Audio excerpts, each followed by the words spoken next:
తిరుమలలో శుక్రవారం వర్షం కురిసింది. శుక్రవారం వేకువజామున 2 గంటల నుండి వర్షం నిలవకుండా కురవడంతో భక్తులు తీవ్ర ఇబ్బందులకు గురయ్యారు. వర్షానికి తిరుమలలో ప్రధాన లోతట్టు ప్రాంతాలతో పాటు మరికొన్ని ప్రాంతాలు జలమయం అయ్యాయి. దీంతో స్వామివారి దర్శనానికి వచ్చిన భక్తులు ఆలయ పరిసర ప్రాంతాల్లోని షెడ్లకు, రూములకు పరిమితమయ్యారు. ఇటు స్వామివారి దర్శనానికి క్యూ లైన్లో వెళ్లిన భక్తులు, అటు స్వామివారి దర్శనం అనంతరం బయటకు వచ్చే భక్తులు తమ వసతి గృహాలకు వెళ్లేందుకు తీవ్ర ఇబ్బందులు ఎదుర్కొన్నారు.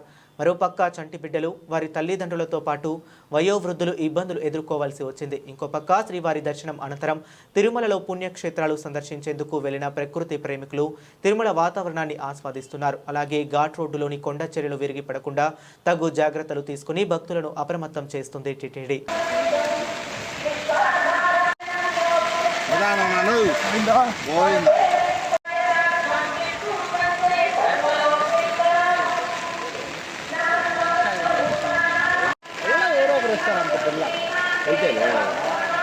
అడ్జస్ట్మెంట్ ఉంటుంది కదా, అన్ని మీరందరూ ఒకటే చెప్పేది.